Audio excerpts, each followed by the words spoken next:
sala? Aham, eu vi ele passei na salinha. Ah, tá, assistiu.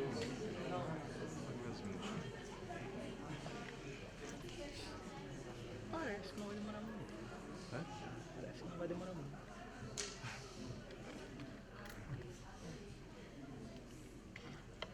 Não sei como é que eles vão fazer essa dinâmica, se eles vão correr solto, se eles vão deixar cada um falar de uma vez.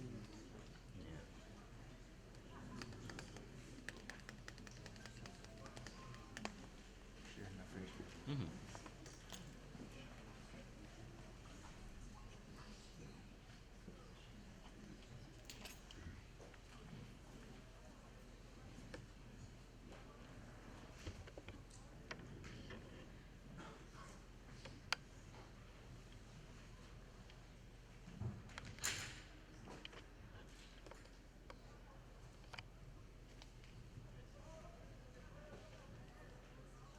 Senhoras e senhores, boa noite. Neste momento, iniciamos a cerimônia de abertura da palestra Compromisso Moral e Lição de Solidariedade, organizada pela Escola de Direito. Saudamos a todos os presentes e agradecemos a oportunidade dessa palestra nas dependências da universidade. Oportunizamos alunos do curso de Direito, bem como os alunos de pós-graduação, PUC Alumni e a comunidade em geral, uma valiosa experiência e contribuindo para a sua formação acadêmica e profissional. Compõe a mesa desta sessão professora mestre Liana Yara Richter, moderadora da palestra, Bernard Katz, Kurtz Stedman e Johan Neves, oradores do painel. Registramos a presença em nosso auditório. Irmão Evilauto Teixeira, reitor da Pontifícia Universidade Católica do Rio Grande do Sul. Irmão Manuel José Mendes, pró-reitor de graduação e educação continuada da Pontifícia Universidade Católica do Rio Grande do Sul. Professor Dr. Fabrício Gaia de Abrapazebon, decano da Escola de Direito da instituição. Professora doutora Denise Cantarelli Machado, coordenadora do Escritório de Integridade e Pesquisa da Propesc, representando a professora doutora Carla Denise Bonan, pró-reitora de pesquisa da pós-graduação. Irmão Sandro André Bobzik, professor da Escola de Direito, presidente da Fundação Irmão José Altão e conselheiro da administração das mantenedores da Rede Marista. Professor Dr. Fábio Roberto Dávila, coordenador dessa atividade. E o senhor Cássio Caridade Fontana, aluno de graduação da Escola de Direito da Pontifícia Universidade Católica do Rio Grande do Sul, organizador do evento, o qual refiro um singelo agradecimento pelo empenho na perfeita organização deste evento. Agradecemos a presença das demais autoridades, aos acadêmicos de graduação, de pós-graduação, coordenadores, professores e comunidade em geral. Convidamos para fazer uso da palavra a professora mestre Liana Yara Richter e desejamos a todos um excelente evento. Obrigado.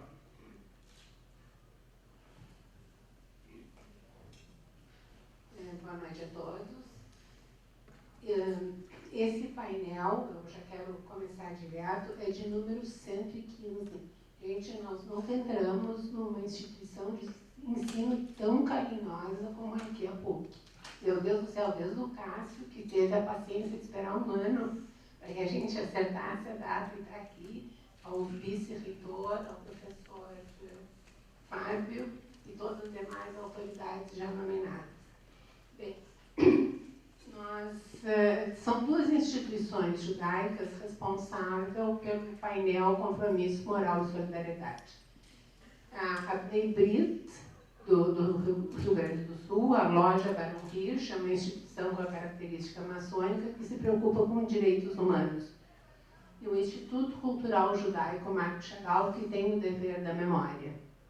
Então, essas instituições se reuniram e quis o destino que nós encontrássemos essas três preciosidades aqui, e eles não medem esforços para ir toda semana em alguma instituição de ensino que nós deixamos com um rigor científico no momento que eles pedem no painel. Então, eu queria apresentar e já passar a palavra para eles. Nós convidamos o de sempre, o Johannes. Então, eu queria apresentar o primeiro a falar, lá da ponta, Johannes Hendrikus Theodorus Williams Melis, católico holandês, estava com 2 anos quando começou a Segunda Guerra Mundial. Bernard Katz, holandês, judeu, tinha 3 anos quando a Holanda foi invadida. Curtis Stanton, alemão judeu, tinha 12 anos quando a guerra começou. Como é que nós vamos fazer o painel? Os palestrantes têm 20 minutos, tem mais 5 de bônus, e depois 2 deles têm fotos e documentos, e eles vão mostrar, e a pergunta é depois que os 3 se manifestaram, e está aberto para perguntas. Queremos muito ouvi-los. Johannes? Boa noite a todos. Eu nasci, então, numa cidade que se chamava Roermond, bem no sul da Holanda.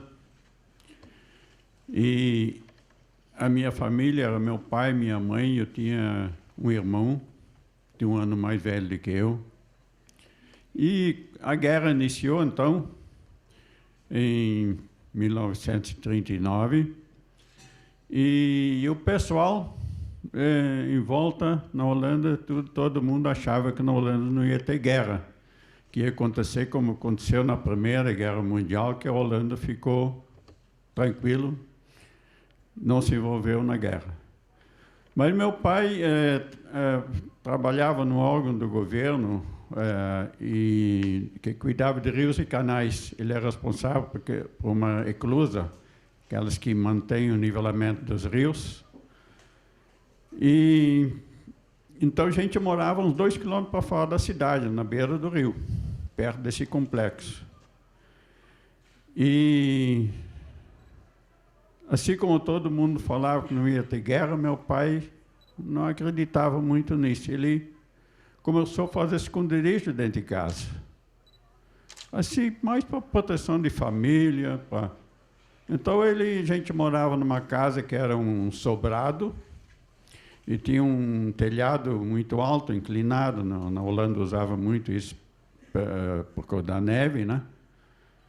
E tinha um sótão lá em cima, que tinha uma tampa da parte de cima que dava para entrar lá para cima, mas era muito difícil. Então, primeiro, ele fez uma escada que ficava embutida dentro da parede. Tem que puxar, abrir uma tampa e fez um alçapão maior para poder passar. Então, aquilo ficou uma escada escondida e que eventualmente dava para usar, se esconder lá em cima. Depois ele fez um esconderijo na nossa cozinha, tinha uma porta, e atrás dessa porta também tinha uma escada, só que era para lá de baixo, onde tinha uma despensa na casa. Atrás dessa porta ele fez um armário com tábuas, fechadinho, com prateleiras, só que ele virava. Quem abria a porta enxergava um armário. Não satisfeito, ele fez mais um. Embaixo da pia da cozinha, ele fez uma escavação, escavou um buraco para baixo, botava uma taubinha com as panelas em cima, tinha que levantar a tábua, ninguém imaginava que ele ia ter um esconderijo.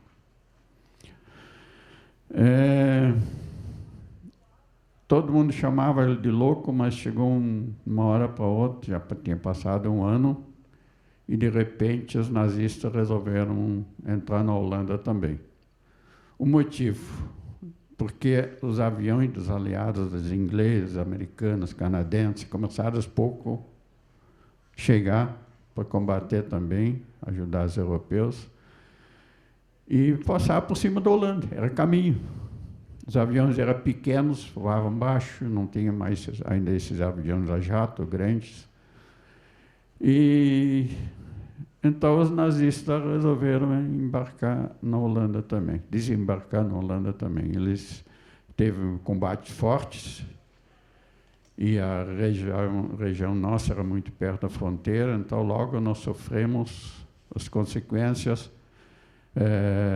Eu me lembro que um dia foi, acho que o primeiro momento que me lembro da guerra como criança, foi o barulho dos vidros da casa caindo de cima a baixo, de uma hora para outra, um barulho, porque caiu uma bomba e os vidros se foram, todos os vidros da casa caíram.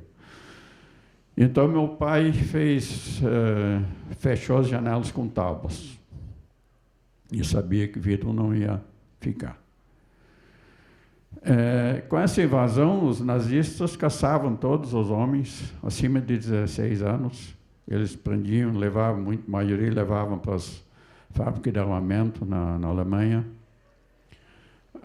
Mas meu pai escapou disso porque eles usavam navegação. Nosso rio tinha ligação com a Alemanha e eles usavam navios, então precisavam de navegação. Meu pai, com isso, ganhou uma carteirinha de liberdade. Depois eu vou mostrar, que eu tenho guardado até hoje. E com isso ele ficou numa boa.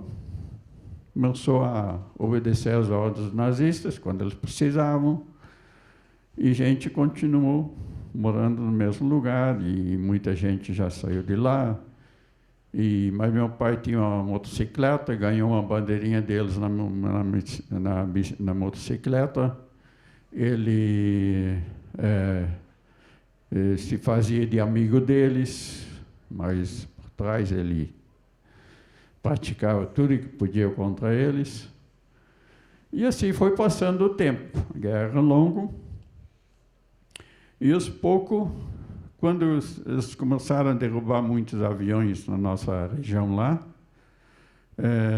um dia meu pai viu um piloto caindo, já era um avião canadense, e viu ele caiu perto do rio, na região dele. Como a guerra era muito grande para os nazistas, eles nunca eram não estavam em todo lugar. E se deu a oportunidade de meu pai, então, chegar antes deles, quando caía esses pilotos. Ele corria lá. Esse primeiro canadense, ele até contava depois para a gente que ele teve que pegar o paraquedas dele, jogou no rio e trouxe o piloto para a nossa casa, escondeu. Então, fez de conta que ele tinha se afogado. E mais adiante aconteceu com o inglês, também, mesma coisa. Depois, 2 americanos, ele, pronto, quando chegava lá, sempre chegava antes deles, eles estavam sempre mais distantes. E esses pilotos, depois, eles davam um jeito de levar para um outro lugar, diz que depois eles voltaram, todos eles sobreviveram, depois ele teve notícia deles. E o tempo foi passando, e aos poucos a guerra começou a esquentar mais. Mas os nazistas, eles tinham um costume de trazer uns navios lá para bem na nossa frente tinha um ancoradouro, e esse navio eles deixavam lá uma semana, 10 dias para preencher de mantimento, depois levavam embora para a Alemanha. Um dia meu pai então resolveu fazer uma surpresa para eles, e ele tinha criado até um grupo, chamavam de exército subterrâneo, para fazer tudo que podia, coisas contra eles, quando eles se reuniam, combinavam. Eles resolveram, então, afundar esse navio. Como eles não ficavam no lugar, eles se afastavam. Uma noite, meu pai foi lá e cortou as mangueiras da entrada de água para os motores. E passou mais um dia, quando eles chegaram lá, o navio já estava de lado, afundando. Eles começaram a procurar quem foi. E aí, de uma hora para outra, meu pai recebeu notícia de dos amigos dele, para se esconder, que eles estavam correndo atrás dele. Ele, então, mudou toda a vida dele. Ele teve que se manter escondido, não saiu mais dentro de casa. Já se preparou, nos ensinou, eu e meu irmãozinho, nós tínhamos que atender a porta quando vinha. A nossa rua tinha uma vantagem, porque era uma rua sem trânsito, ele não tinha saída, ele ia só até o complexo.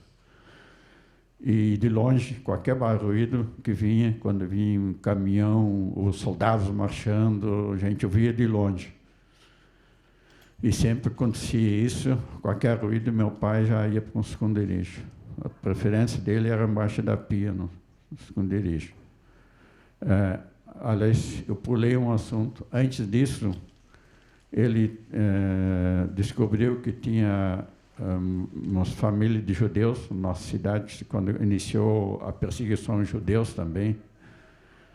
E ele, uma noite, ele foi lá para o centro da cidade ver como é que estava esse pessoal. E essas famílias de judeus estavam já saindo das casas deles, mas não sabiam para onde ir. E ele, então, trouxe eles para a nossa casa, de motocicleta. Os homens tinham que vir vestidos de mulher. E ele, então, trouxe uma família, era só um casal, e outra era um casal com 2 filhos. Trouxe eles para a nossa casa, escondeu dentro da casa. E eles já estavam há algum tempo com a gente quando aconteceu esse lance dele afundar o navio. Ele então começou a se esconder. Eu então, gente, nunca esqueço que a gente tinha um esqueminha ele se escondia, a mamãe deitava na cama, se fazia de doente. E eu e meu irmão ia na porta atender a porta. Então a gente falava para eles que mamãe está doente, papai está viajando. Era a nossa, que a gente tem que contar. Eles não ligavam muito, entravam dentro de casa, virava tudo, subia a escada, a gente ficava muito nervoso, porque os judeus estavam escondidos na nossa casa, lá em cima,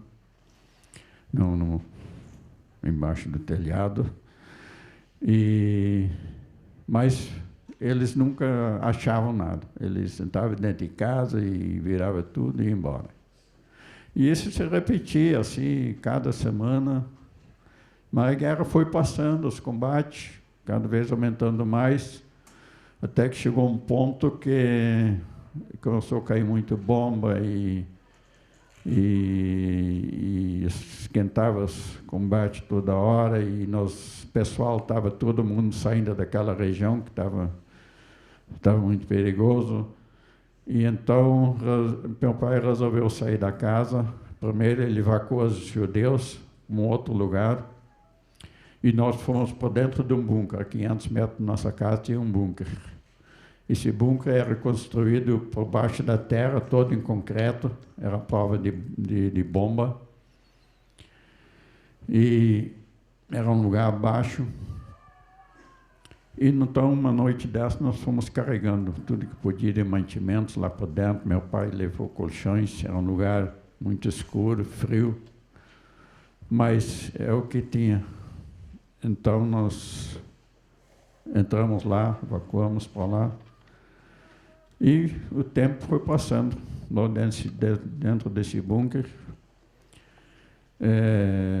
Cada vez mais a gente ouvia ruído de bombas caindo, e até que, mais adiante, primeiro veio a enchente. Começou a entrar água dentro do nosso bunker. E meu pai, então, resolveu sair uma noite e dizer: não vamos ter que sair daqui, não vamos para um outro lugar. Eu vou procurar, ou voltamos para as casas, vamos correr risco. E assim como ele saiu, meus pais eram muito católicos, eram sempre momentos de risco, ele abraçava a família e rezava.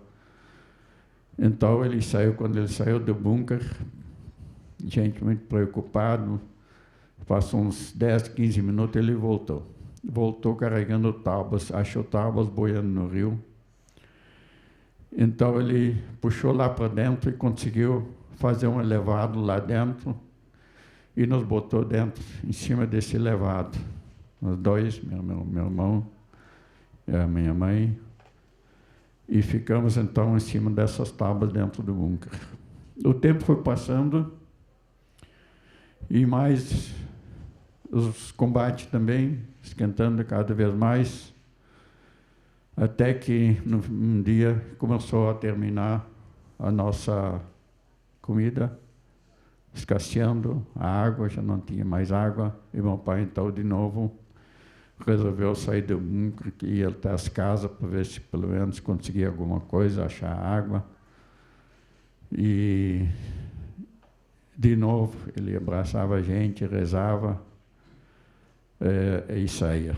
Ele saiu, deu uns 10, 15 minutos, a gente ouviu tiros, de metralhadora, e a minha mãe já começou a chorar e achava que tinham atirado no pai. Mas daqui a poucos minutos ele apareceu na porta, na entrada do bunker, mas só com um batalhão de nazistas atrás dele. Aí eles entraram lá, procuraram ver quem é que estava lá, o que tinha lá, não tinha armamentos, não tinha nada. Então disseram o seguinte: vocês vão passar, identificaram ele, que eles queriam ele mesmo, e então já marcaram, às 6 horas da manhã vai passar um navio aqui, e ele vai para a Alemanha, vocês vão para os campos de concentração. Sabiam que a gente não podia sair de lá, e foram embora. Mais tarde, meu pai, então, resolveu sair de novo. Disse: eu vou, pelo menos, as casas, ver se eu consigo, pelo menos água. Eu sabia que a gente não podia ir embora para o lugar. Para sair de lá era só de barco, que era todo ilhado. Isso já era normal naquela região. As casas, inclusive, tudo foi construído mais alto já por causa dessa enchente anual que tinha lá. Então ele saiu de novo, fez aquele ato dele, abraçar a família, rezar, e foi. Só que ele, em vez de fazer o caminho que ele fez no primeiro vez, ele fez outro. Foi no outro sentido, ele tem que passar por cima do barranco, que era a parte mais alta onde eram as casas, e foi até as casas. Chegou lá nas casas, entrou, a primeira casa que ele entrou, já prenderam ele de novo. Só que foi preso por um batalhão de americanos. Era um batalhão de reconhecimento. Já tinha, naquele momento, tudo, a gente não sabia o que estava acontecendo, mas os americanos já vinham invadindo a Holanda, já tinha passado pela Bélgica, estava invadindo a Holanda. Mais tarde a gente ficou sabendo disso tudo. Mas eles, então, disseram que se surpreenderam, que tinha gente lá, conectaram por rádio com o comando que estava mais atrás, que era só uma guarnição de reconhecimento. Naquela época não tinha GPS, não tinha nada, tudo, a guerra era muito visual. E então eles comunicaram com o comando mandou avançar tropas e atirar. Não localizaram os nazistas, já estavam recuando atrás do rio. E então botaram fogo nos nazistas, e foi um batalhão de soldados por baixo do fogo, que nós tirou de dentro do bunker. Nunca esqueço que foi carregado, sentado nos ombros de um soldado, ele com água até o pescoço, por dentro d'água, até uma parte. Depois nos botaram num barco, aqueles barcos militares de alumínio, porque tinha regiões que eles não conseguiam caminhar por dentro d'água, porque tinha aqueles arame farpado que os nazistas botaram em tudo que é lugar. Então, eles passavam com o barco por cima disso. Depois fomos levados um trecho com um barco, depois botaram num caminhão militar e nos levou lá para o lado da Bélgica, onde eles já vinham liberando a área. Já não tinha mais nada. Lá ficamos, então, com outras famílias também, que estavam lá já separados, escondidos. E ficamos lá e lá nós ficamos meses lá ainda até o fim da guerra. Esse foi um momento que nunca esqueço, que de uma hora para outra os adultos começaram a pular e se abraçar, e aí me contaram que era o fim da guerra. Eu já tinha meus 7 anos quando isso aconteceu. E ficamos mais algum tempo lá, depois voltamos. Meu pai, então, quando já liberaram toda a área e tudo, eles já conseguiam voltar para casa. A nossa casa já tinha perdido uma parte, mas meu pai ajeitou para a gente voltar a morar lá.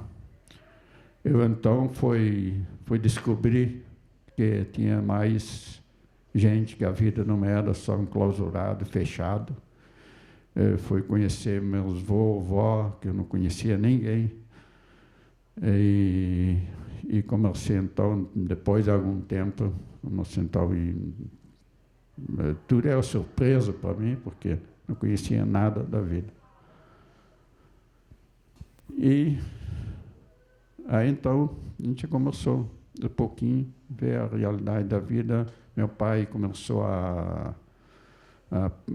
receber instruções no exército, com soldados, para ajudar a caçar minas, a liberar tudo que podia das áreas.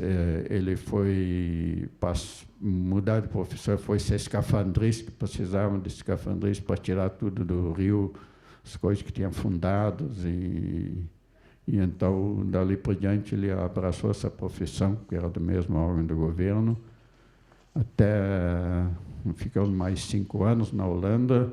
Como ainda existia uma guerra fria, que chamavam, que começou a se formar entre os americanos e russos, que tinham dividido a Alemanha, e meu pai não queria mais ficar lá, disse que queria ir embora, queria migrar, tinha oportunidade. Eu já estava estudando inglês 1 ano, porque meu pai ia para a Austrália. Só que no meio do caminho ele encontrou uma amiga de infância que estava vindo para o Brasil num grupo, e ele mudou de ideia, então assim fomos parar aqui no Brasil. Aqui no Brasil nós estivemos no Rio os primeiros 2 anos, depois viemos para o Sul, aqui. E aqui, então, começamos a fazer a nossa vida. Eu, mais adiante, casei com uma gaúchinha aqui, que conseguiu, a gente estava, todo mundo tinha problemas de guerra. Meus pais, muito, eu também. Sonhava muito com a guerra, diariamente, não conseguia aliviar isso. E sempre que era à noite, eu acordava sonhando, gritando, e essa menina conseguiu tirar tudo da minha cabeça. Então, estou casado com ela até hoje. Agora está doente agora. Mas estamos vivendo nossa vida. Eu vou mostrar mais alguma coisa. Vou mostrar aqui. Vou mostrar alguma coisa que meu pai foi homenageado depois da guerra. Tudo isso aí ele escondeu, ele não queria mostrar, que ele achava que ele não queria receber prêmios, essas coisas, porque ele disse que era uma obrigação dele de fazer essa solidariedade que ele praticava. Aqui é a minha cidadezinha, onde eu morava, ver que aqui é a Alemanha e aqui é a Bélgica. Aqui aconteceu. Tem um rio, um dos rios mais importantes da Holanda. Pode passar. Aqui? Ah, tá bom. Aqui é uma vista de cima, dá para ter uma ideia aqui a cidade, aqui para cá. Aqui era a ruazinha que ia para a nossa casa, era aqui. Isso aqui eu já fiz mais tarde pelo Google, aqui tem casas, mas não tinha nada, isso aqui tudo era campo, aqui também era tudo campo, a cidade era só para cá. E a minha casa era bem aqui nesse canto, aqui as eclusas, onde passavam os navios. Então, aqui que aconteceu tudo nessa região. Nosso bunker era mais para cá, aqui mais ou menos, e aqui no início a nossa casa. Pode passar. É eu que passo aqui, né? Estou acostumado. Aqui a mesa, essa aqui um pouquinho mais clara. A minha casa está aqui, aqui a eclusa, Isso aí, pode passar. Bastante rio, bastante água. Na Holanda é assim. Esse aqui é uma vista da minha casa, da frente. Aqui era embaixo desse telhado que tinha um esconderijo. Uma paredinha feita, pode passar. Aqui é a rua onde a gente morava. Nossa casa era aqui. Pode passar. Essa aqui é a licença que meu pai ganhou dos nazistas. Aqui está esse emblema horrível aqui. Opa, passou. Está passando. Tem que voltar agora. Agora está certo. Esse aqui é a licença. Está escrito em alemão aqui, não é holandês, não.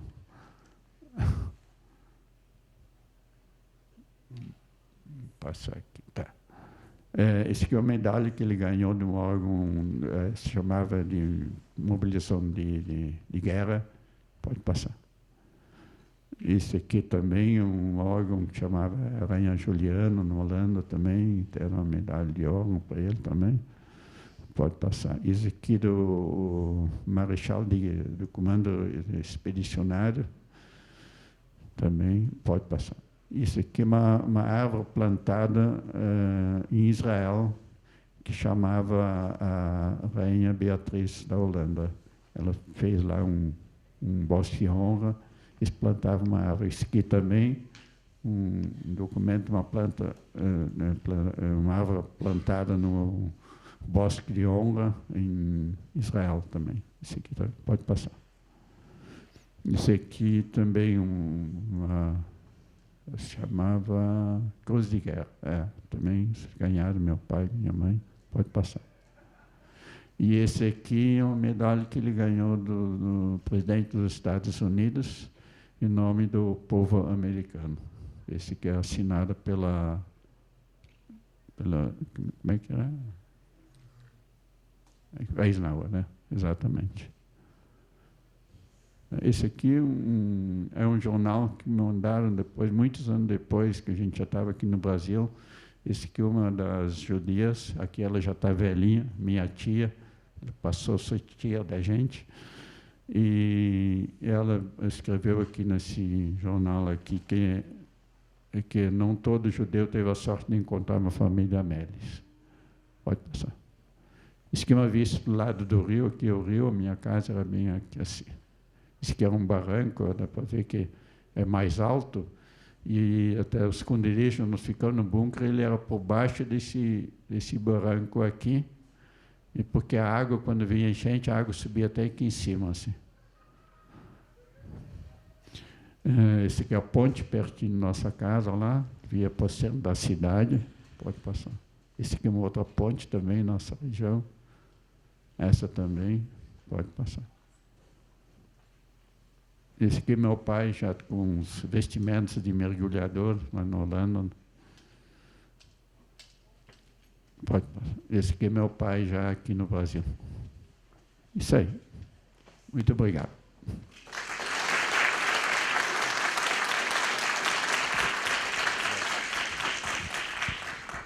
A palavra, Curtis Stanton. Boa noite, meu nome é Kurt Stanton, eu sou judeu, nasci na Alemanha em 1929. Portanto, quando começou a guerra, eu tinha 10 anos. Eu sou de uma família que eu chamaria tipicamente burguesa. Meu pai era gerente de um magazine e minha mãe trabalhava, antes do meu nascimento, como contadora. Éramos uma família de 5 pessoas, uma irmã mais velha, um irmão mais velho, eu como mais jovem e os meus pais. O que aconteceu nos primeiros anos da guerra, eu realmente nunca tive muita informação, devido à minha pouca idade, e também eu sei, depois eu soube da minha irmã e do meu irmão, que o pai, logo depois que o Hitler assumiu, perdeu o emprego. E tive uma vida bastante difícil para conseguir trabalhar e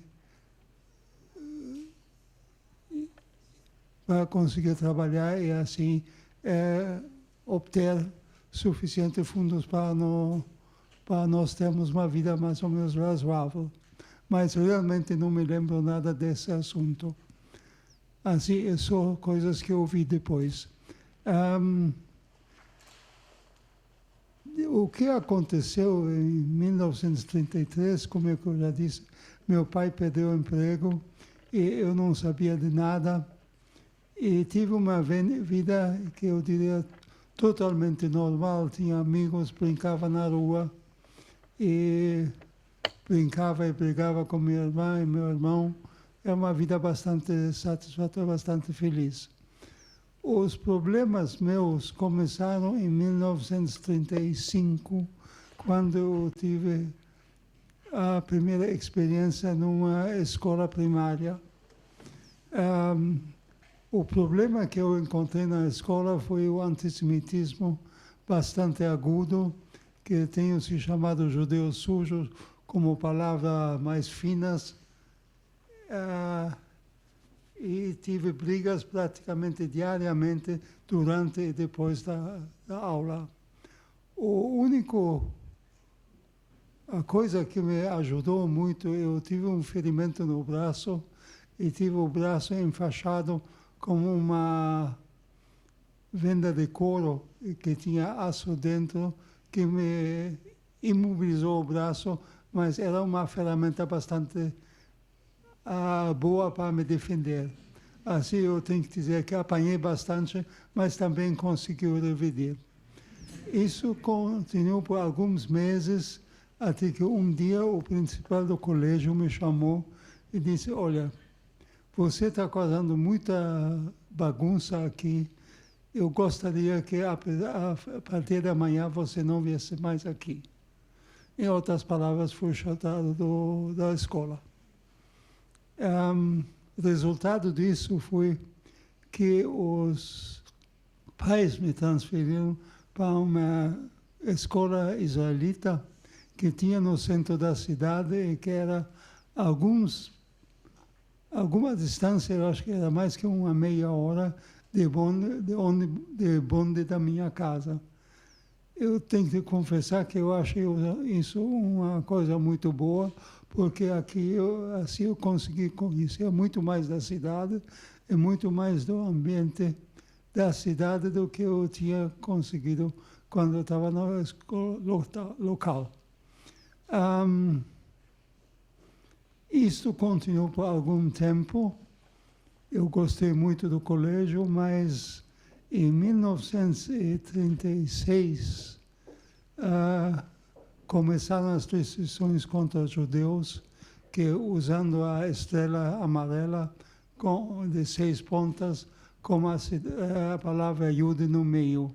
E a gente era obrigado a sair da calçada quando veio um não-judeu. Isso é algo que não se obedeceu muito, mas era assim uma restrição bastante alta. Nós não tínhamos direito mais a ir no cinema e qualquer coisa como jogo de futebol era totalmente proibido para judeus. A outra coisa que aconteceu nesse ponto foi que os meus pais começaram a falar que o meu irmão e minha irmã iam sair de casa para morar com um primo do meu pai na Inglaterra. Isso eu achei bastante grave, porque eu não me vi como uma criança sem irmão e sem irmã. Mas isso só aconteceu em 1938. E, de repente, eu me encontrei somente com meus pais sozinho, que foi uma mudança bastante séria para mim. A vida continuou com mais restrições contra o movimento livre para nós judeus até 1941. Em outubro de 1941, nós fomos convocados pela polícia de nos apresentar na estação ferroviária principal de Hamburgo, dentro de 48 horas, com uma mala para as 3 pessoas. e deixar a casa totalmente aberta. Agora, como meu pai era soldado alemão na Primeira Guerra Mundial, defendeu a Alemanha contra a França, etc., e a família veio de muitas gerações da Alemanha, assim que qualquer palavra oficial era obedecida, não se discutia. Eu nunca me lembro de ter ouvido alguma discussão sobre uma palavra oficial, que isso era, que se dizia era lei, isso aí. Assim, 2 dias depois de ter recebido essa informação, nós fomos na estação ferroviária local, chegamos lá na manhã cedo e deixando a porta da casa aberta para qualquer um poder entrar, nós encontramos alguns milhares de pessoas no pátio da estação ferroviária, todos na mesma condição de nós, com uma pequena mala por família. Depois de algumas horas, chegou um trem com vagões de gado. E você sabe que um vagão de gado era um vagão de madeira com uma porta em cada lateral e quase nenhuma ventilação na parte superior. Esse vagão era sem nada dentro para fazer não tinha água, não tinha nada para fazer as necessidades. E depois de 4 horas, foram abertas as portas e foram empurrados umas 70 pessoas por vagão. Uma vez isso era completo, o trem partiu e uns 36 horas depois nós chegamos na Polônia, na cidade de Lodz, que tinha um gueto. O que é um gueto? Um gueto é uma parte da cidade cercado com arame farpado e portões para inibir pessoas sair e entrar. Chegando no gueto, e nós fomos alocados num apartamento com 2 quartos, com 17 pessoas. Bastante gente num apartamento pequeno. E o grande problema era que meu pai, que tinha sido ferido na Primeira Guerra Mundial, estava doente e logo foi acamado e ficou doente todo o tempo. Ao que se refere à minha pessoa, eu fui convocado para trabalhar numa fundição no trabalho noturno, que era um trabalho muito pesado, que eu tinha na época 12 anos. Mas consegui trabalhar e, após um tempo, eu disse que eu não consigo fazer mais esse trabalho e parei de trabalhar e fui alocado para trabalhar numa fábrica que fazia caixas de madeira de munição para o exército alemão. Isso foi um trabalho diurno, bastante, eu diria, mais leve, mas mesmo assim era trabalho de dia inteiro. Isso continuou por algum tempo e um dia depois do trabalho eu estava caminhando no gueto quando apareceram soldados alemães que se aproximaram de uma turma de jovens e nos separaram do outro pessoal e diziam que nós íamos ser transferidos para um outro campo no dia seguinte. Como todo mundo estava ouvindo boatos já que existem outros campos de exterminação e campos muito piores do que o gueto, todo mundo estava meio assustado. Os soldados alemães nos levaram para um hospital dentro do gueto e diziam na manhã seguinte nós íamos ser transferidos. Durante a noite, a supervisão não estava muito estrita, eu consegui escapar do hospital e voltei para a casa onde estavam meus pais. Infelizmente, durante a noite, meu pai tinha morrido e ficaram somente a mãe e eu. Depois, nós continuamos no gueto por até meados de 1943. Quando o gueto foi paulatinamente diminuído e cada vez mais pessoas foram, como eles diziam, transferidos para os outros campos.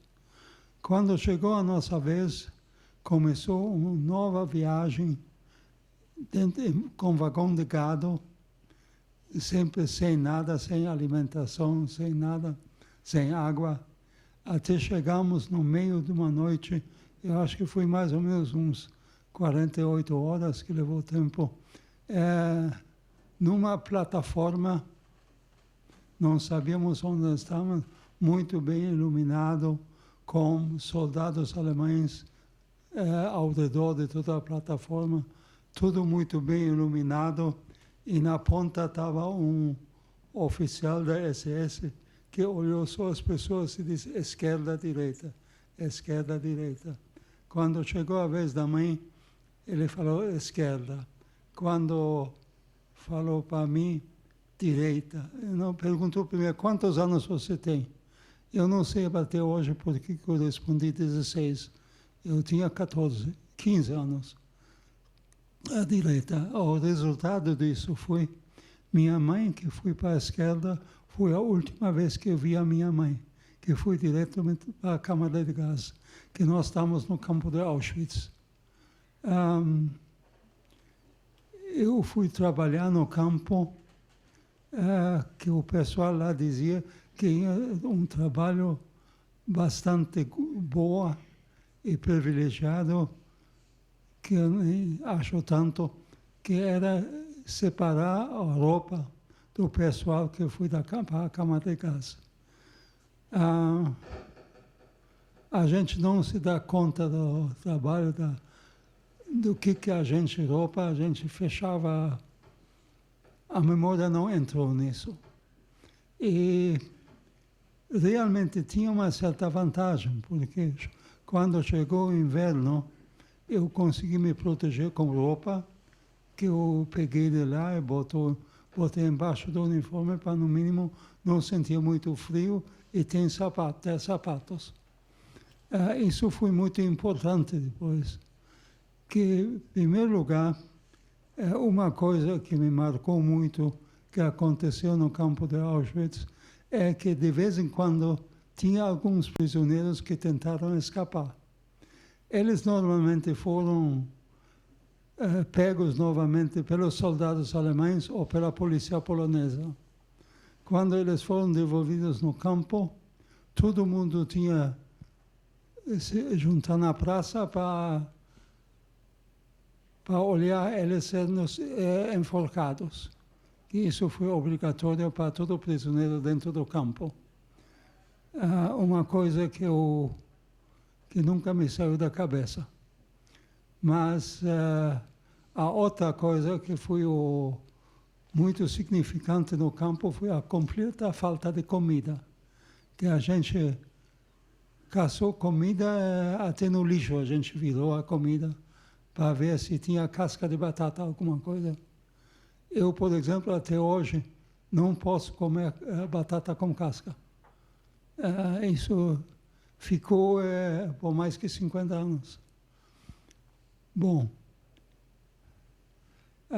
chegando o inverno, chegou um boato no campo que o exército russo estava chegando perto.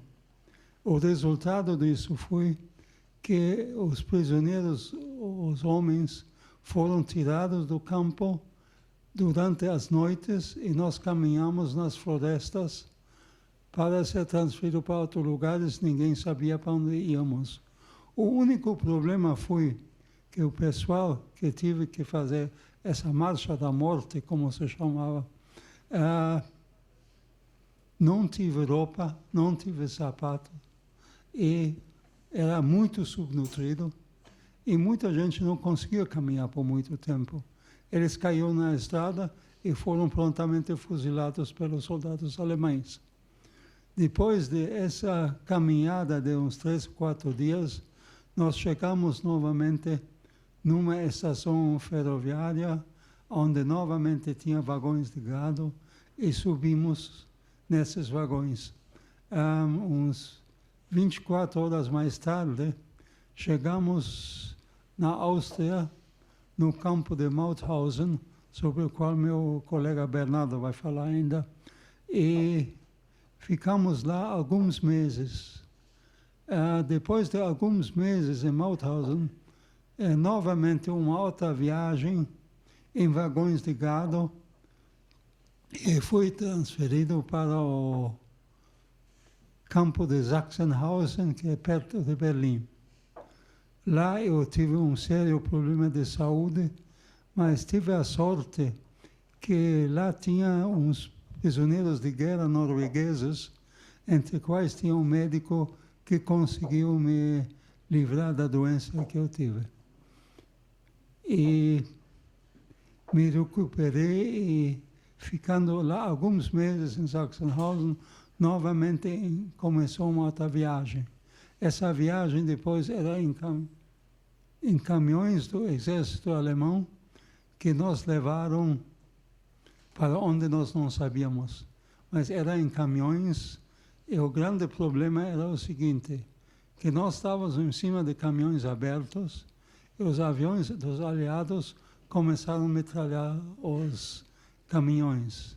E a primeira vez que isso aconteceu, os soldados alemães que estavam junto conosco nos obrigaram a ficar em cima dos caminhões quando eles se esconderam na beirada da estrada para não ser atingido pelas metralhadoras.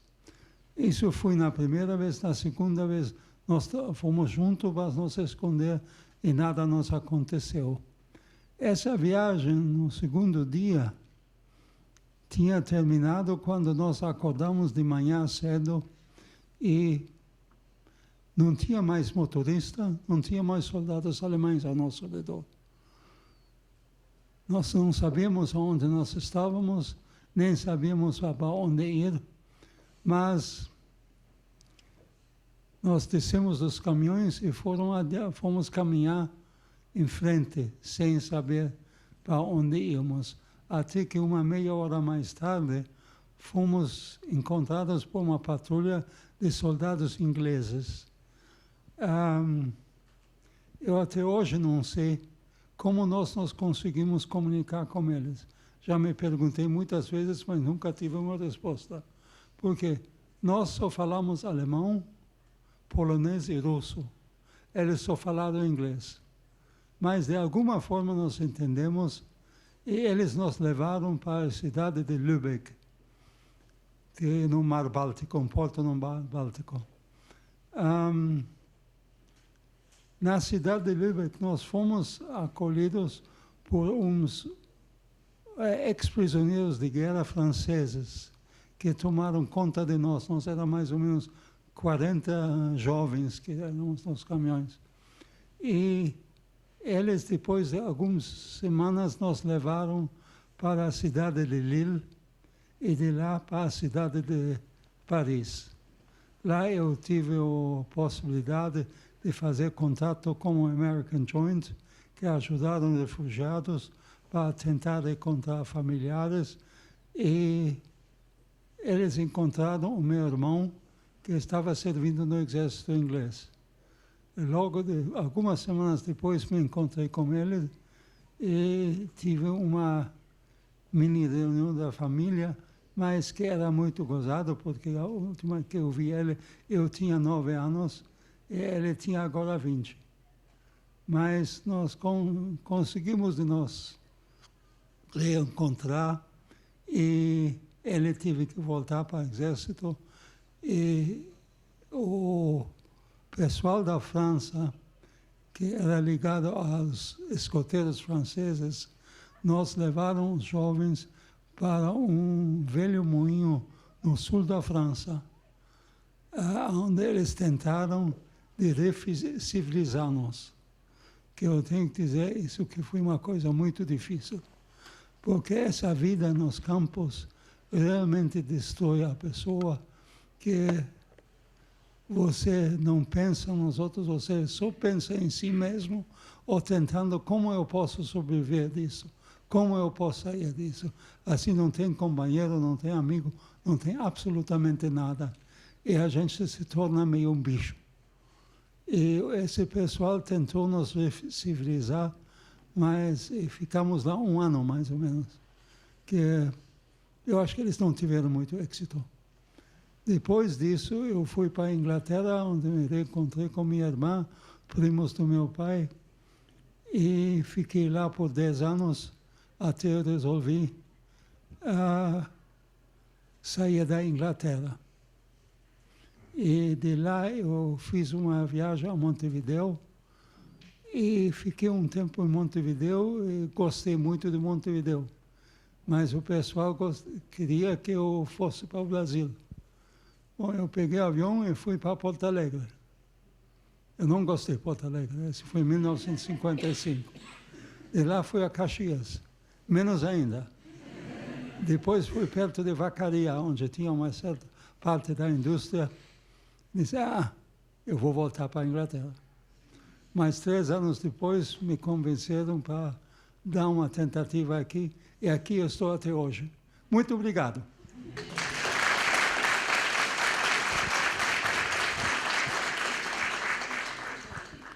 Passo a palavra a Bernard Katz. Boa noite a todos. Eu nasci no ano 36. Eu tenho pesquisado a origem do meu sobrenome e isso começa na Holanda a partir de 1540. Nasci no seio de uma família judia. Meu pai era professor de contabilidade num colégio e minha mãe era professora de manualidades. Meu pai foi o primeiro numa lista de 3 para ser nomeado diretor do colégio e foi preterido por ser judeu. Aí ele mudou de profissão e na minha cidade natal tinha um pequeno banco particular que foi vendido a uma organização maior e ele assumiu como gerente desse banco. O antigo dono saiu do apartamento acima do banco para fazer lugar a meu pai e minha mãe. Eu ia ao pré-escolar, perto da minha casa, tinha meus amiguinhos lá. No dia 10 de maio do ano 40, Holanda foi invadido pelo exército alemão. Aliás, quero destacar aqui que, para não confundirmos, não todo alemão era nazista e não todos os nazistas eram alemães. E na Holanda tinha um partido forte nazista também, como em outros países europeus.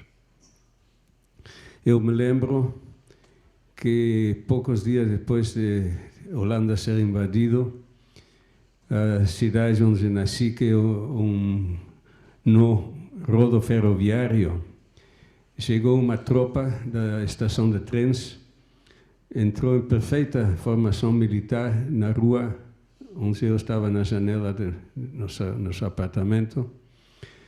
Entrou em perfeita formação militar e um ciclista em aparente atitude de resistência ou de protesto não saiu do caminho. Eu me lembro ter visto a bicicleta destruída depois da tropa passar, nunca soube o que aconteceu com o coitado ciclista. Aí, em poucos dias, começaram as medidas contra os judeus. Eu não podia ir mais ao pré-escolar. E meus pais decidiram que eu e minha irmã, que tem 1 ano e meio mais do que eu, fôssemos a uma cidade vizinha onde tinha um colégio para crianças judias. Eu nunca mais me esqueci do nervosismo, tanto de meus pais como de mim, para ir a uma cidade desconhecida, num ônibus que a gente não estava acostumado a viajar, sem meus amiguinhos do bairro, etc. e tal. Mas isso também durou pouco tempo. Para decapitar os formadores de opinião da comunidade na minha cidade natal, 11 pessoas foram intimadas a comparecer em poucos dias mais na estação de trens para serem levados embora, entre os quais meu pai. Os colegas no banco insistiram com ele que não se apresentara, mas, conforme eles depois da guerra me contaram, ele teria respondido que se ele não fosse, outro provavelmente teria que ocupar seu lugar, não seria justo. Eu também acho que, ao se apresentar, cumprindo as ordens das autoridades, cada um achava que de uma forma ou outra estava protegendo a sua família. Nossa casa, no dia 10 de maio, foi, para assim dizer, invadido por um monte de gente. Queriam saber do meu pai o que ele achava, se a guerra ia demorar, se não ia demorar. E minha irmã pensou que eram visitas porque era o dia de seu aniversário. Quando foi citado se apresentar na estação de trens, meu pai se propôs para cumprir, mas não se chegou nem a isso. 2 oficiais da SS, a Guarda Hitleriana, foram assassinados na nossa cidade. Aí nosso apartamento foi invadido, meu pai foi arrancado de casa. Ele foi enviado para um campo de detenção na Holanda, chamado Westerbork. E 2 dias depois, que nem gado, como já explicado, foi de trem até Áustria, no campo de extermínio Mauthausen. Ainda, nesse momento, a Cruz Vermelha funcionava. 15 dias depois, minha mãe recebeu uma carta avisando pela Cruz Vermelha da morte do meu pai. Eu ainda vejo ela na porta de casa com essa carta na sua mão e seu cabelo se tornou grisalho de um dia para outro. Aí, os colegas de meu pai no banco insistiram com minha mãe de se esconder. E fizeram contato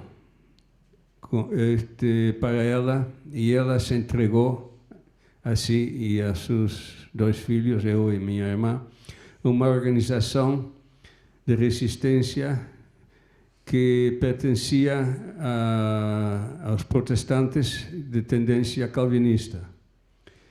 Devo mencionar aqui que naquela época da guerra, os calvinistas talvez consistiam de 6 a 8% da população holandesa e salvaram 25% dos judeus salvos. Aí minha mãe foi indicada, viajou para o centro do país, a cidade de Utrecht, onde ficou escondido por uma família até o final da guerra.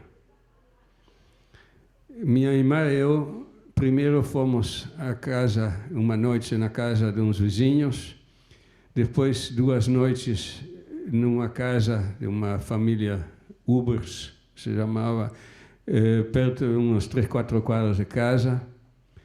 E na noite seguinte, a filha de uma família que vivia à beira da cidade, frente ao campo, nos vem buscar para nos levar à casa dos pais dela.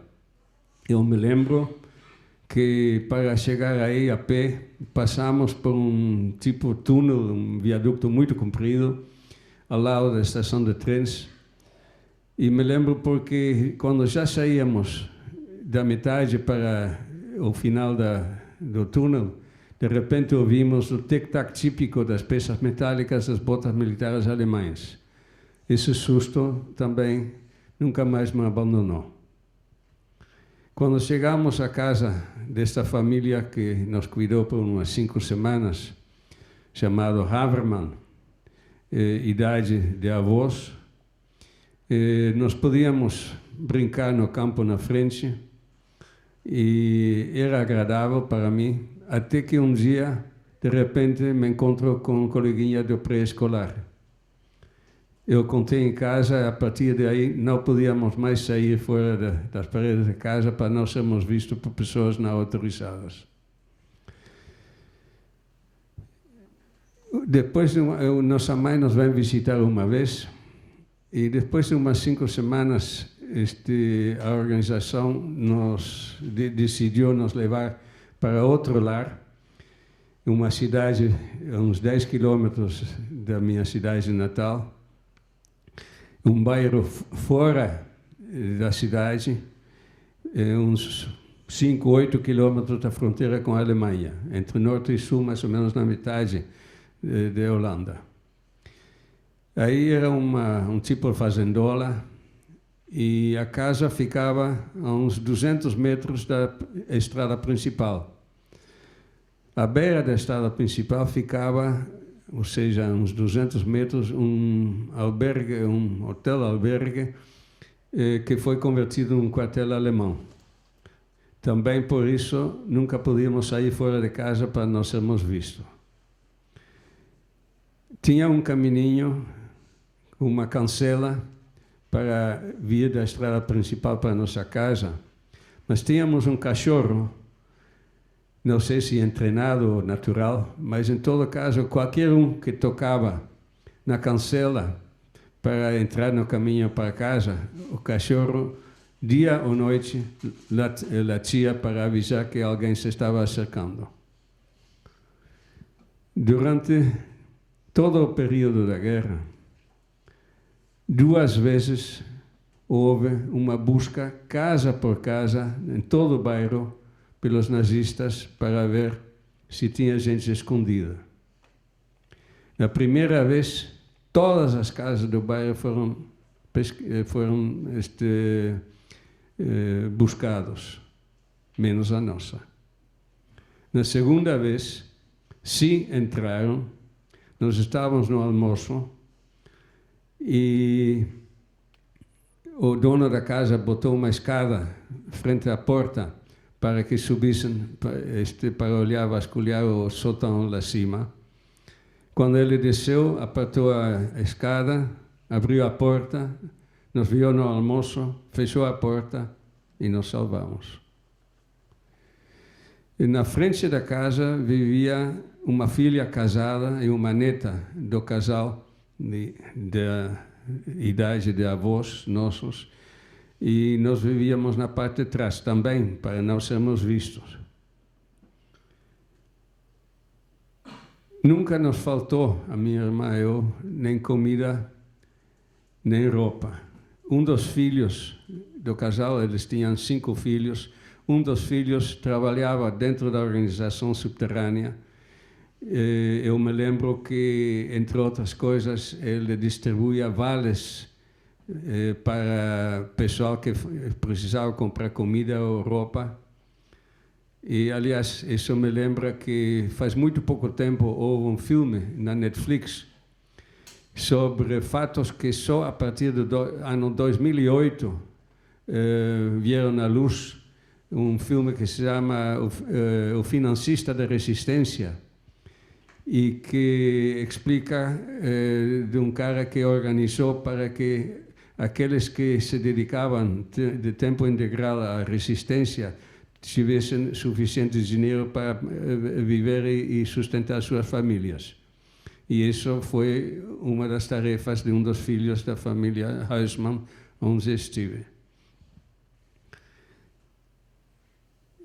Quando chegamos a viver com esta família, nós fomos ensinados, indoctrinados dia e noite. Meu nome não era mais meu nome, meu sobrenome não era mais meu sobrenome.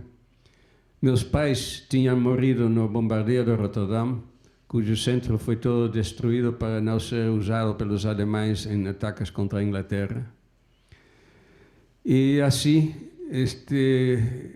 na idade que estávamos, claro que essa indoctrinação, digamos, para não darmos respostas erradas quando alguém estranho nos fazia perguntas sobre isso, ficou gravado na memória.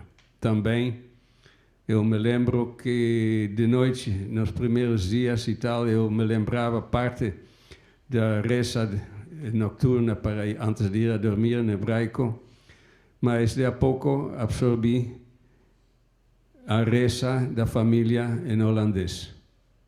Conto isto como anedota porque nos anos 90 uma visita que fiz à Holanda com minha esposa, eu entrei numa loja de souvenirs e de repente vejo uns tijolinhos, e uma das quais está exatamente a reza que me ensinaram e que eu falei de noite antes de ir a dormir todas as noites. Um pastor luterano aqui em Porto Alegre, que está de missionário na África, uns 3, 4 anos atrás esteve em casa, conversamos umas horas, ele estava de férias, e mostrei esse tijolinho para ele. Ele correu, pegou um livro de rezos dele e me mostrou que em alemão é exatamente a mesma que ele costumava dizer e ensinava para seus fiéis. Mas voltando ao período da guerra, quando começaram os ataques aéreos dos aliados para a Alemanha, bombardearam todo o centro da minha cidade de Natal para que esse centro rodoferroviário não fosse usado pelos alemães e também porque tinha um aeroporto militar muito perto. A artilharia alemã tentava derrubar os aviões. Eu me lembro mais de uma vez ver descer os paraquedas com pilotos que se tentaram salvar. E um dia eu vi um paraquedas descendo muito, muito, muito devagar.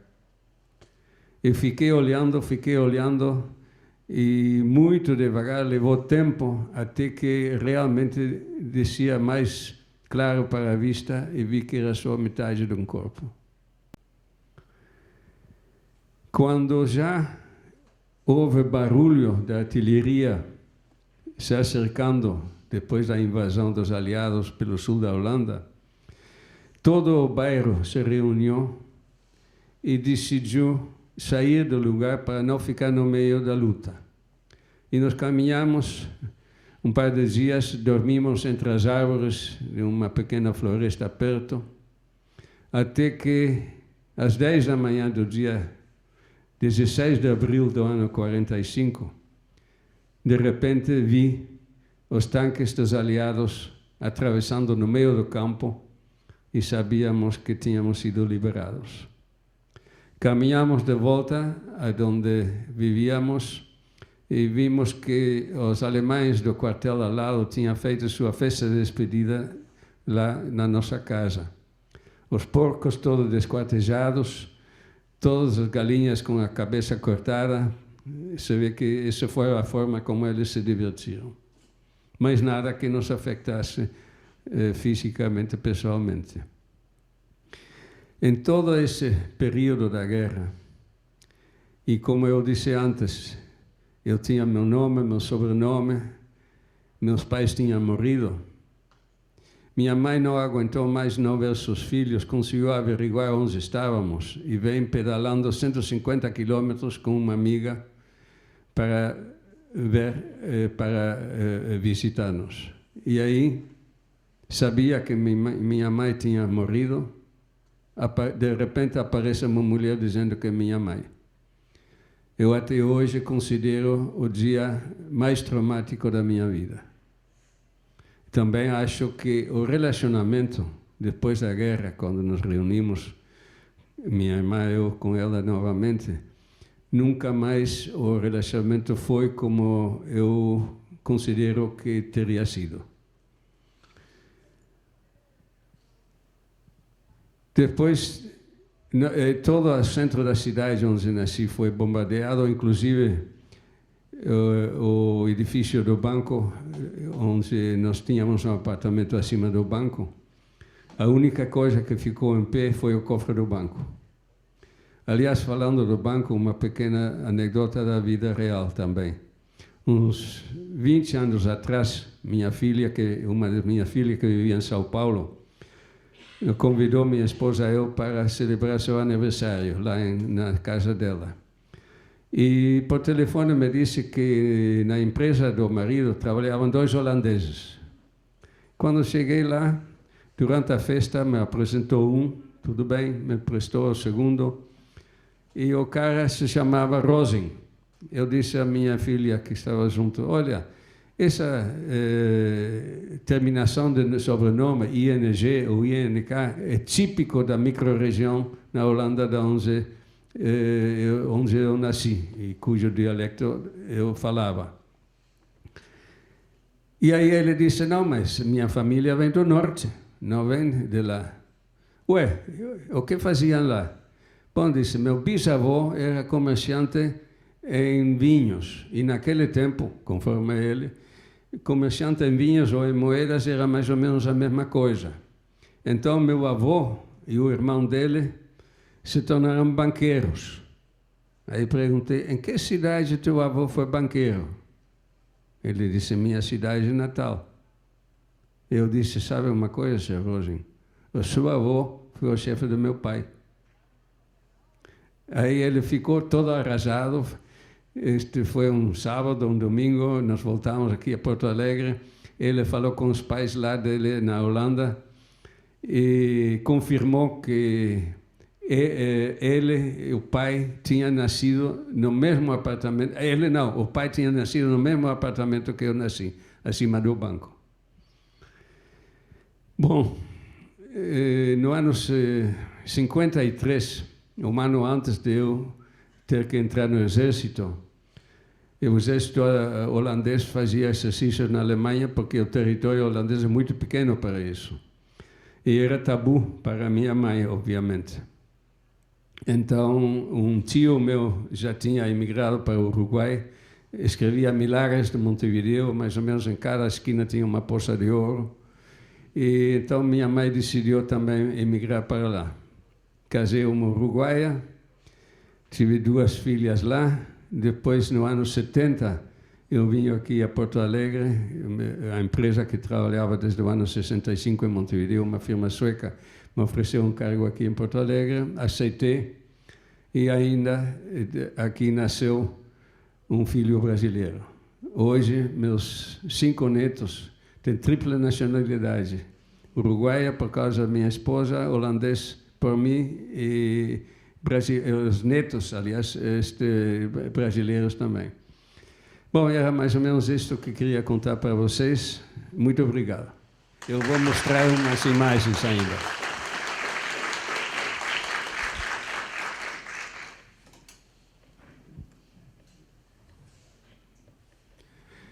Isto é a rua e esta é a casa onde eu nasci.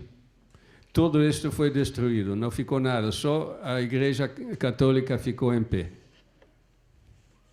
Este é meu avô, cujo nome eu herdei comigo nos braços. Aliás, só para vocês saberem, o nome Bernhard, que tem em comum com a capital da Alemanha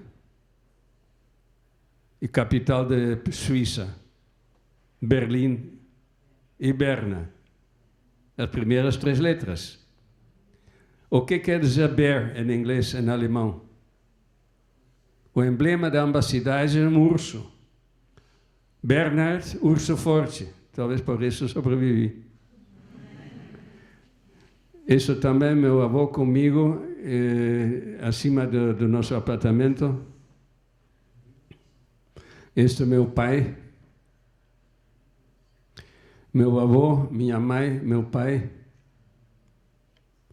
Isto é uma fotografia do campo de detenção Westerbork, na Holanda.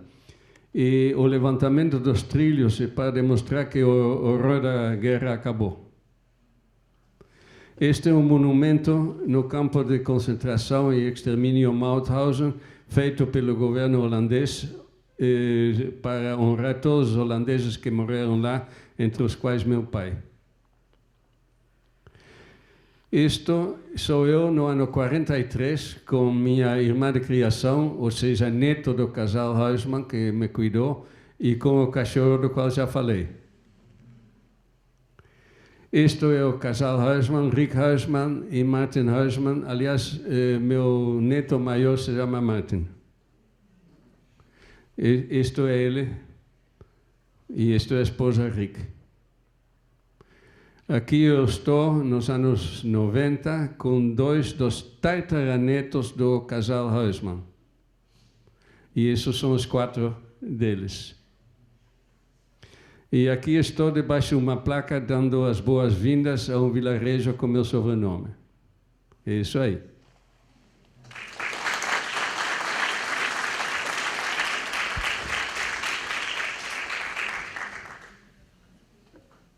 Sim. Bom, sempre tem alguns comentários, sempre tem algumas lembranças que a gente passa. Uma dessas me chamou a atenção este senhor Rosen que conhecia em São Paulo. Hoje ele vive, eu acho, na Tailândia, sei lá.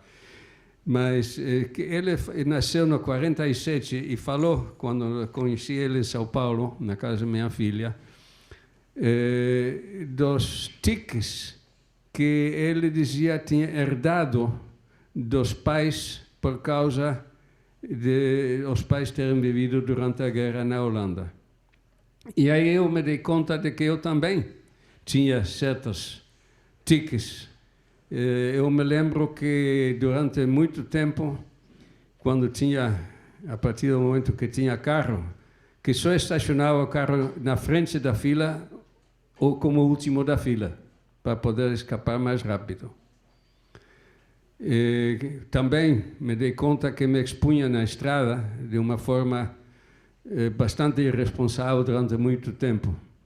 E isso me lembra que durante muito tempo, quando tinha 8, 9, 10 anos, eu rezava a Deus, por que não me levaste junto com meu pai? Outra consequência, uns anos atrás, desde o ano 2004, eu faço parte do que lá na URC se chamava UNITI, hoje se chama UNAP, Universidade para Pessoas Idosas.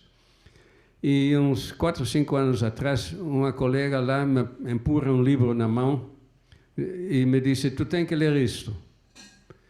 É um livro escrito por um psicoanalista, nascido na Polônia, judeu, estuda na França, passou a guerra num campo de concentração e, inclusive, tem estado aqui em Porto Alegre dando palestras. Boris Cyrulnik. O livro se chama O Amor à Beira do Abismo. E, lendo esse livro, eu me dou conta de um outro problema que eu tinha. O sentimento de culpa. Por que eu sobrevivi se mais de 50 parentes meus e milhões de outros morreram? Lendo sobre isso e me dando conta do que passava escondido na minha cabeça, eu acho que consegui superar. Assim, vários outros detalhes. Por primeira vez que falei com minha esposa, minhas filhas, sobre o que me aconteceu durante a guerra, foi no ano 79, quando levamos nossas filhas para conhecer a casa da Ana Frank em Amsterdã. Vocês devem ter sabido, vocês devem saber do livro As Memórias da Ana Frank. E aí de noite eu contei uma parte de minha memória. A segunda vez que falei já existia meu terceiro filho, que nasceu no 82. No ano 94, nós fomos ao campo de concentração de Mauthausen, onde tirei a foto com o monumento do governo holandês, feito para os mortos holandeses. E também, aí de noite, uma das minhas filhas, na hora, vivia em Nova York, a outra na Holanda, e nos reunimos todos aí e também falei sobre as minhas memórias durante a guerra.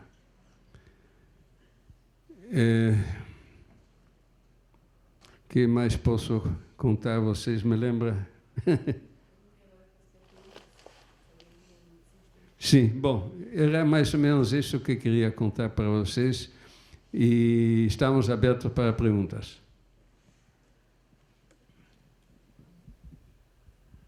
Muito bem, quem é que vai ser o primeiro ou a primeira?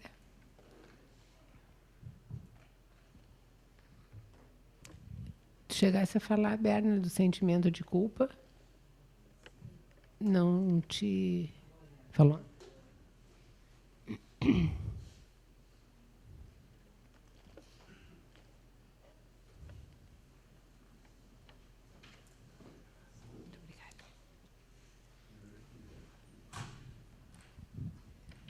sempre falta algum detalhe. Nos anos 93, 94, eu escrevi minhas memórias. Primeiro, em rima, em inglês, sobre a minha vida profissional a partir de 17 anos. E depois também em rima, em holandês, sobre a minha vida anterior. Numa viagem próxima que cheguei à Holanda, de repente vejo por que escrevi em rima. Lá o holandês gosta muito de rima, até as placas de trânsito são em rima. Mas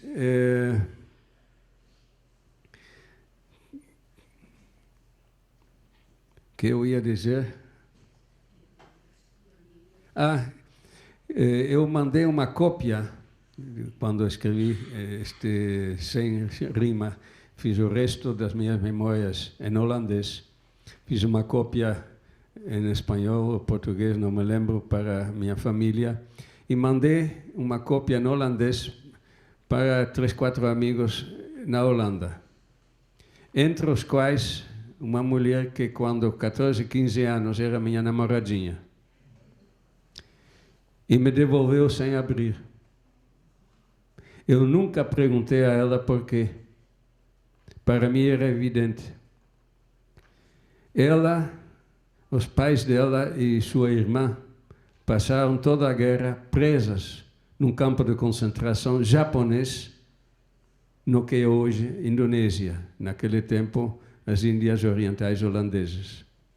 Também viveu horrores lá e, obviamente, não queria ser lembrado de suas memórias. Eu, depois da guerra, quando tinha 10, 11, 12, 13, 14 anos, eu li tudo o que caía na minha mão, querendo entender por quê e por que tinha passado. Até que um dia, aqui já em Porto Alegre, eu peguei um livro, cheguei à metade, esse livro se chama O Último dos Justos, e decidi nunca mais querer ler ou ver um filme, ou seja o que for, que tenha a ver com violência, guerra, etc.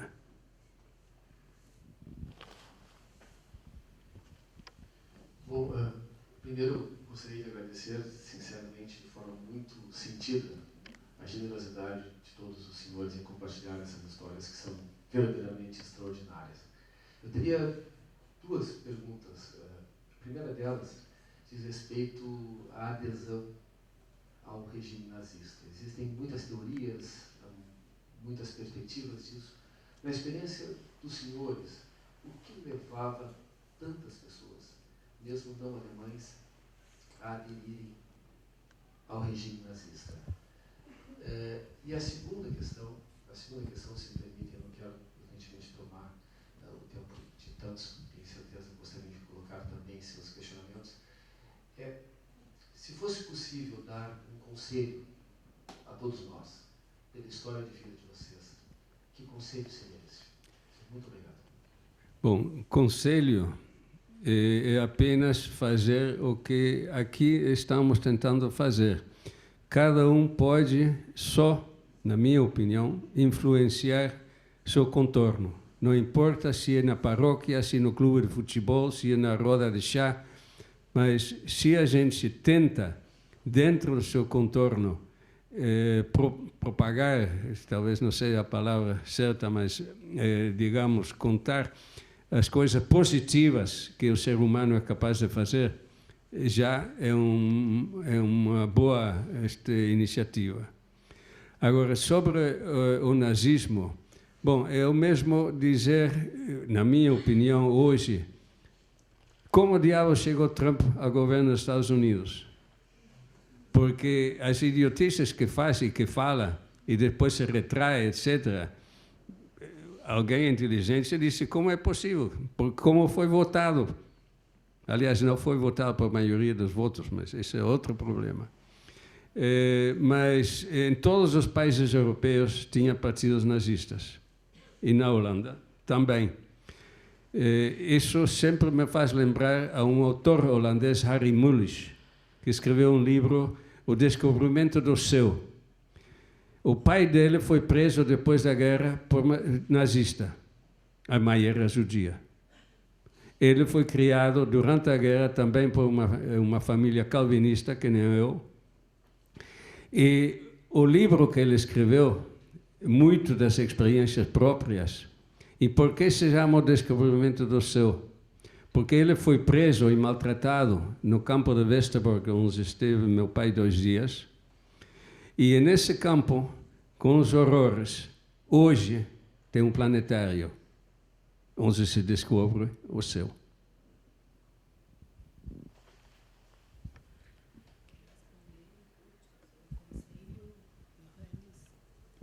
Bom, eu acho que ao que se refere o conselho que a gente podia dar é pensar que a gente falou hoje, pensar que houve no passado e tentar falar com pessoas que negam este passado.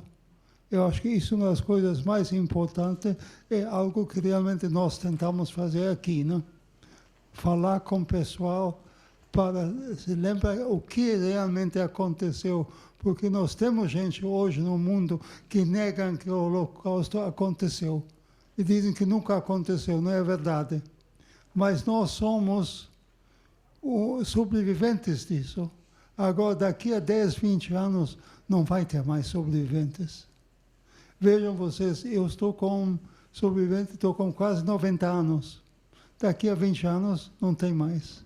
E vai cair no esquecimento se nós não nos lembramos e não lembramos as futuras gerações. Acho que isso é extremamente importante.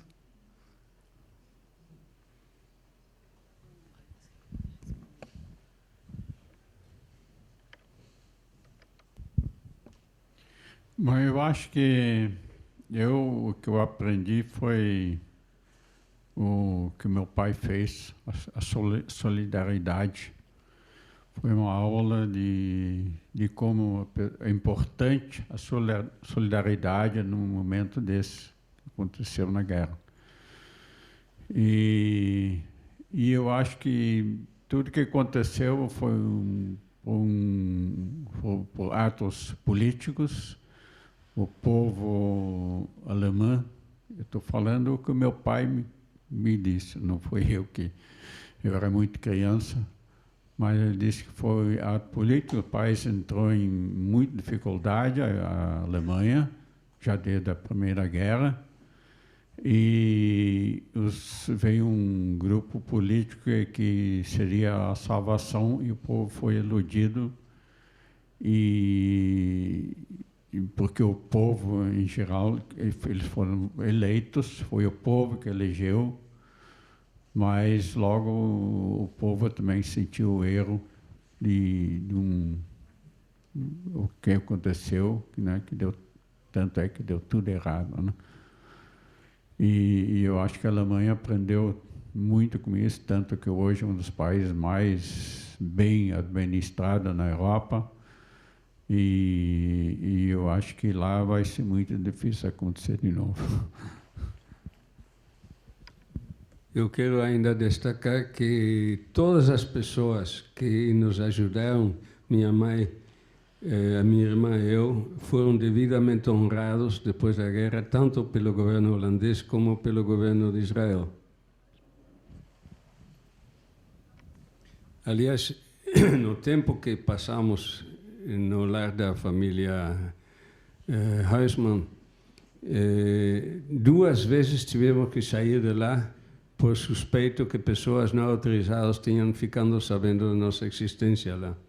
Uma vez fomos a uma fazenda mais ao sul, em uma província anexa, e foi uma fazenda bem na fronteira com a Alemanha, não tinha nenhuma casa vizinha nas redondezas, então foi uma beleza porque podíamos sair de casa, podíamos brincar e ajudar alguma tarefa no campo, etc. E sempre me lembro que lá tinha o único pessegueiro que jamais vi na Holanda, porque não tem clima para isso lá. E a outra vez fomos para o centro da cidade, na casa de um dos filhos do casal, que tinha um negócio de hortifruti granjeiros. Ficamos uma semana no sótão acima, também pela mesma suspeita que pessoas não autorizados tinham ficando sabendo da nossa existência. Eu me lembro pessoas também, eu sei que também minha mãe teve que, às vezes, caminhar um dia inteiro para conseguir um pão.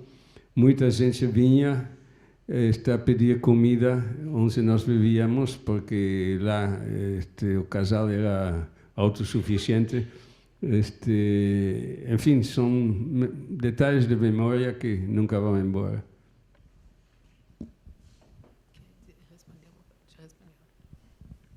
Voltando ao assunto do antissemitismo, eu acho que nós temos que ir muito mais atrás do que a Segunda Guerra Mundial. Nós temos que ver o século II, quando já começou o primeiro antissemitismo. Como é que se chama o livro desse? A Espada de Constantino. É. Eu acho que isso seria um livro para ver quando tentar entender da onde vem o antissemitismo. Muito obrigado.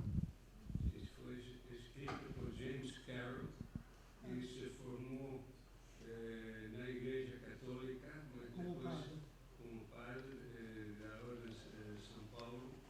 Depois ele deixou o hábito, casou, teve filhos, mas sempre continuou sendo um católico muito fiel. E ele tem escrito, quando ele se formou padre, os presentes que recebeu, que conforme eu entendido, era norma de que passara para a igreja, ele ficou. E com isso financiou uma viagem dele para a Europa, para a Irlanda, de onde era a origem de sua família. E foi buscar a tumba de um tio-avô. Ele sabia que o tio-avô tinha morto no ano 1916. E ele também sabia que em 1916 foi o famoso Dublin Uprising, uma resistência contra os ingleses que ocupavam a Irlanda. E para ele, o fato de que o tio-avô tinha morrido em 1916 sempre foi conectado com esse acto de resistência. Ele quase foi embora sem encontrar a tumba, quando por pura casualidade, através de contatos e tal, descobriu um pequeno cemitério no meio do campo, onde estava a tumba de seu tio-avô. E por grande surpresa dele, tinha um emblema do Império Britânico. E ele disse, mas como? Ele não morreu resistindo aos ingleses? Isso explica o que mais tarde no livro, e recomendo que leiam, fica claro como a mente humana combina fatos que em si nada tem a ver umas coisas com outras. Aliás, e assim explica depois também, nas palavras dele, a ressurreição de Cristo. Bom, muito bem. Por favor.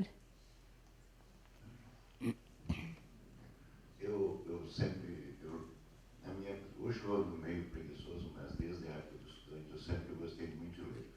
Então eu li muitos livros do Leon Uris, James Albert Michener,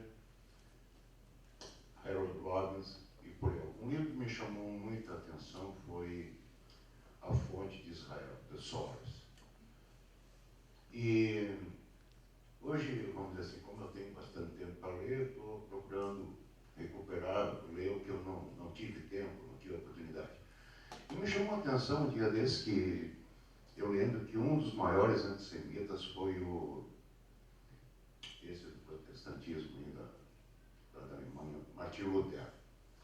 Eu li alguma coisa dele na internet e eu me fiquei surpreso, mas será que é tudo isso? Será que não é um fake? Alguma coisa para iludir?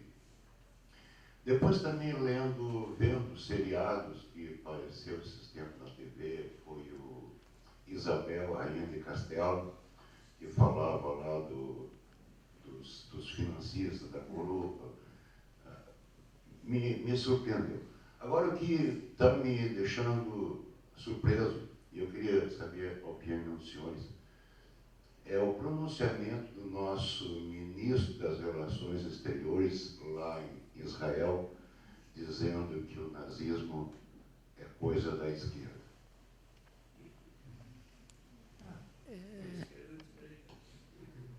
Esse está fora do... Será que eu posso ajudar? Nós combinamos não responder questões políticas, né? Isso, desculpe. Tá. Bom, muito obrigada. Acho que encerramos aqui. Eu fico à disposição do Cássio. Se algum aluno, algum professor tiver mais alguma pergunta, pode me mandar por e-mail, que eu passo para eles para responder. E quero agradecer essa noite para nós maravilhosa, de estar com esse afeto todo com vocês, com o diretor do curso, o vice-reitor, Cássio, e professor Fábio, e todas as autoridades que carinhosamente nos receberam. E sempre quando precisarem que o painel venha, nós voltamos aqui. Tá? Muito obrigada.